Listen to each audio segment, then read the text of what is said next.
En 1987, un preparador físico español llamado Carlos Álvarez del Villar publicó un libro que se convertiría en referencia para generaciones de entrenadores en España y América Latina.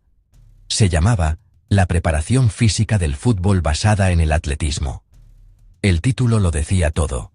Antes de que existiera el GPS en la bota del jugador, antes de los modelos de carga táctica y de la periodización táctica, Álvarez del Villar ya argumentaba que el fútbol, en sus fundamentos físicos más básicos, es atletismo aplicado a un deporte de equipo.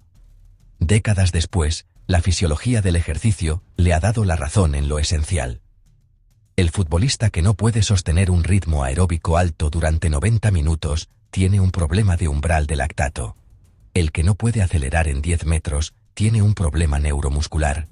El que se lesiona en el aductor cada 2 meses tiene un problema de fuerza excéntrica.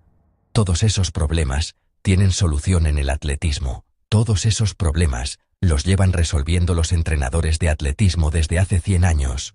Hoy vamos a ver por qué el atletismo es la base fisiológica de todos los deportes de equipo, qué métodos concretos del atletismo usa el fútbol moderno, y qué puede aprender un corredor popular de esa conexión que va en ambas direcciones.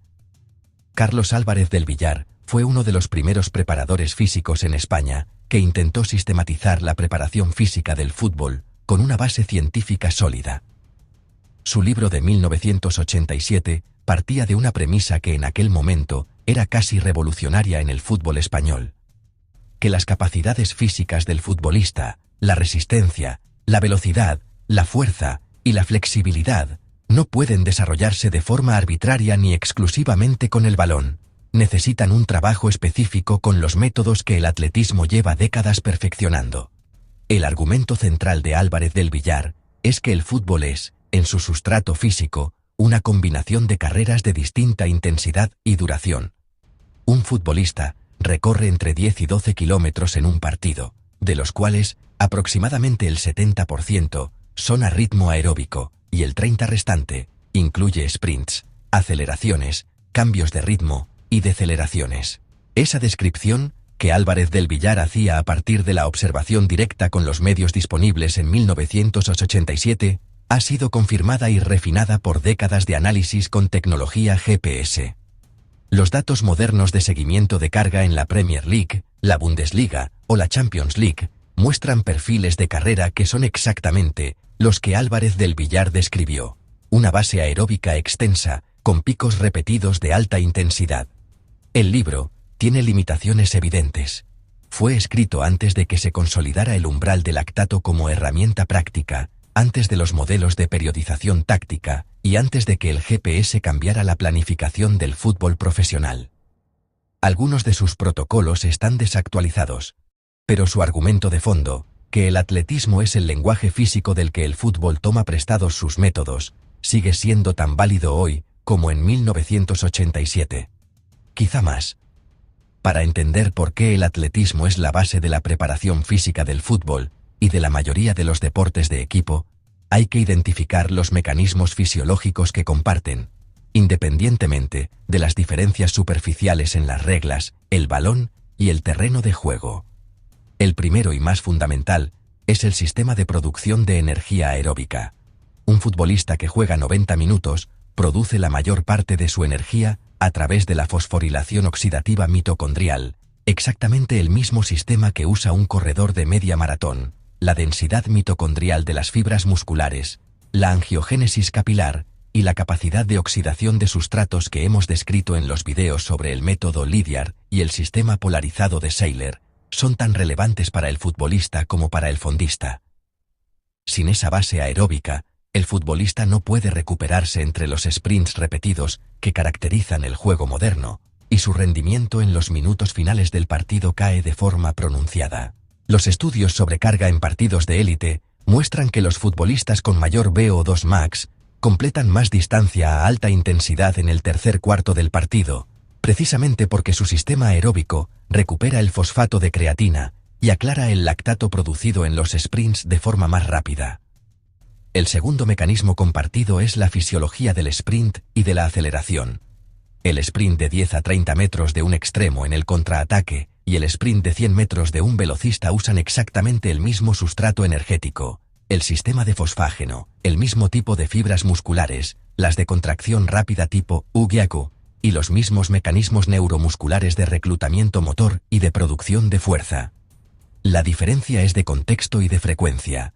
El futbolista hace entre 30 y 70 sprints por partido, mientras que el velocista hace 1, pero la fisiología subyacente es idéntica. Por eso los preparadores físicos del fútbol de élite moderno usan protocolos de desarrollo de la velocidad que los entrenadores de atletismo llevan décadas aplicando.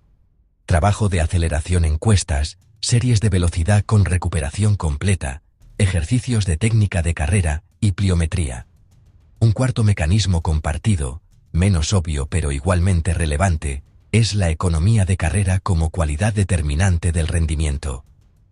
En el fútbol moderno, un jugador que corre con mala técnica, con zancada ineficiente, con coactivación excesiva de músculos antagonistas, gasta más energía por metro recorrido que uno que corre con eficiencia neuromuscular alta. Esa diferencia se acumula durante 90 minutos y puede ser determinante en el rendimiento de los últimos 20 minutos del partido, cuando los recursos energéticos son más escasos. Los preparadores físicos del fútbol de élite han incorporado trabajo de técnica de carrera y de pliometría específicamente para mejorar la economía de carrera de sus jugadores.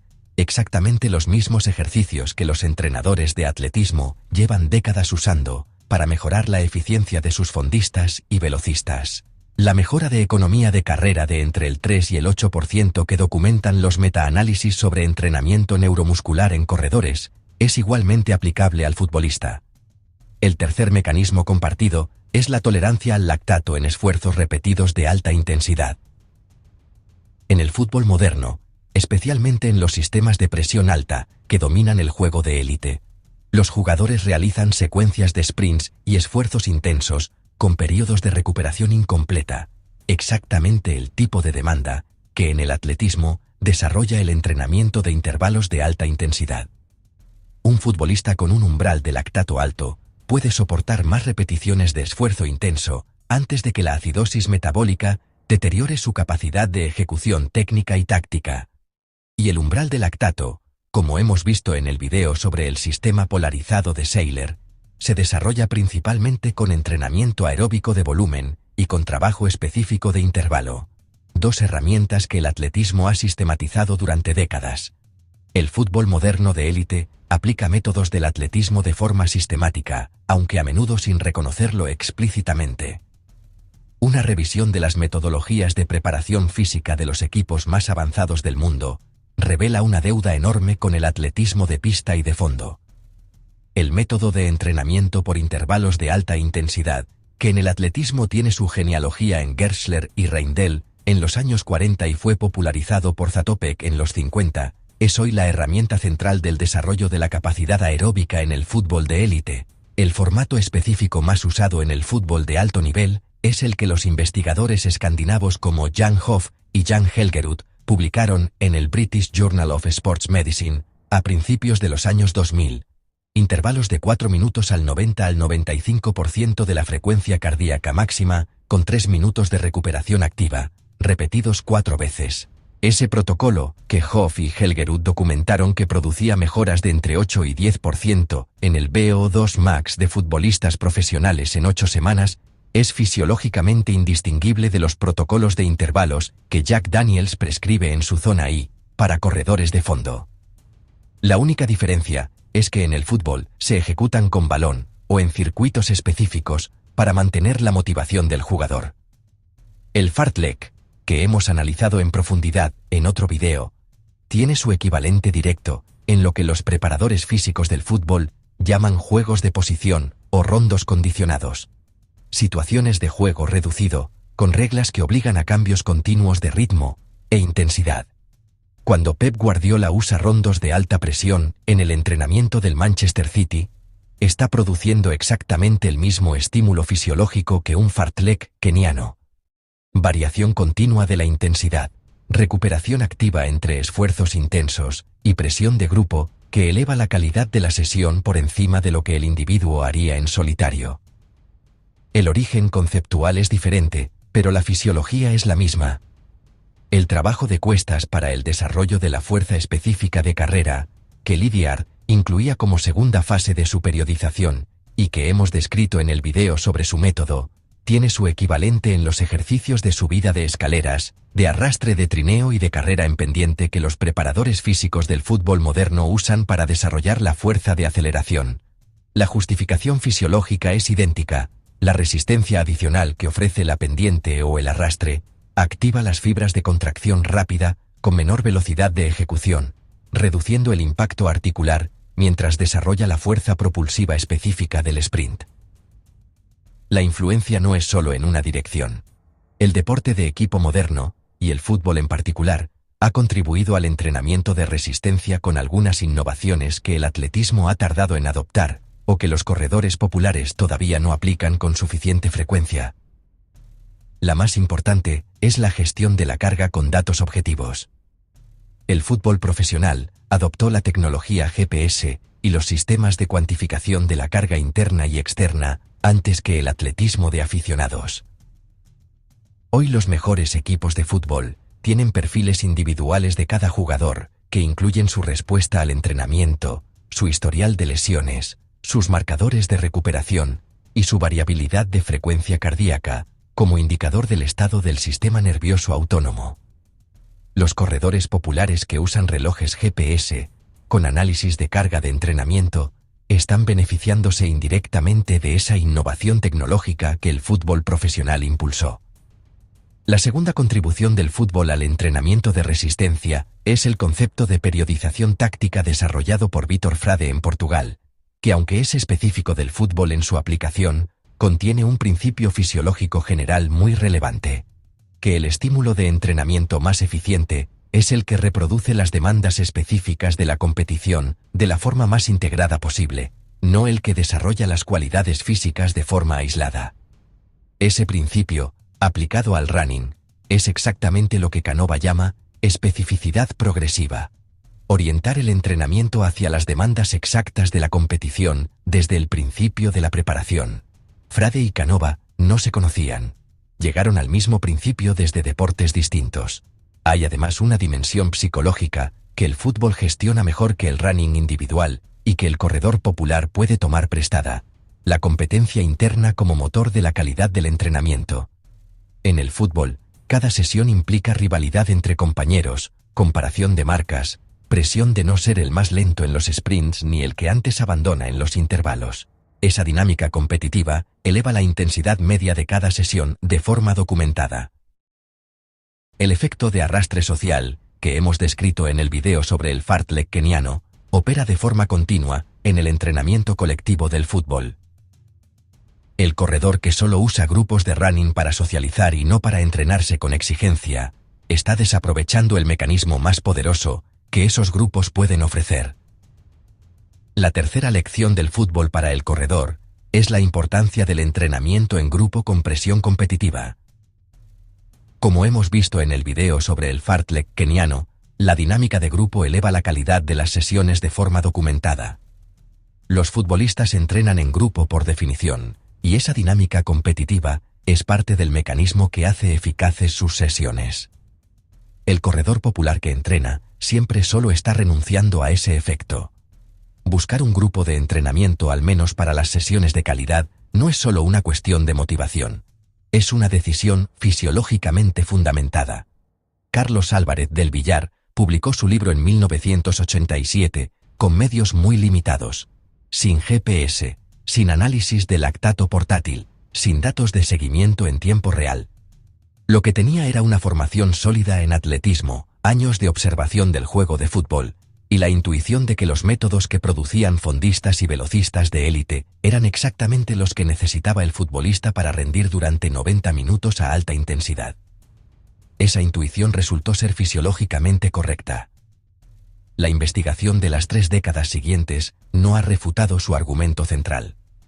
Lo ha refinado, lo ha cuantificado, le ha dado nombres moleculares a los mecanismos que él describía en términos funcionales. Pero el fondo del argumento, que el atletismo es el lenguaje físico que el fútbol necesita para hablar con rigor sobre la preparación física de sus jugadores, sigue siendo tan válido hoy como en 1987. Lo que ha cambiado es que hoy ese préstamo metodológico es más explícito y más sofisticado. Los preparadores físicos del fútbol de élite citan a Seiler, conocen el modelo polarizado, entienden el umbral del lactato y diseñan sus sesiones con referencia directa a la investigación en fisiología del ejercicio que el atletismo ha producido. El círculo que Álvarez del Villar trazó en 1987 se ha cerrado. El atletismo enseñó al fútbol a entrenar, y el fútbol ha devuelto al atletismo popular la demanda de rigor científico y de datos objetivos que ha elevado la calidad del entrenamiento de millones de corredores que nunca competirán en una pista.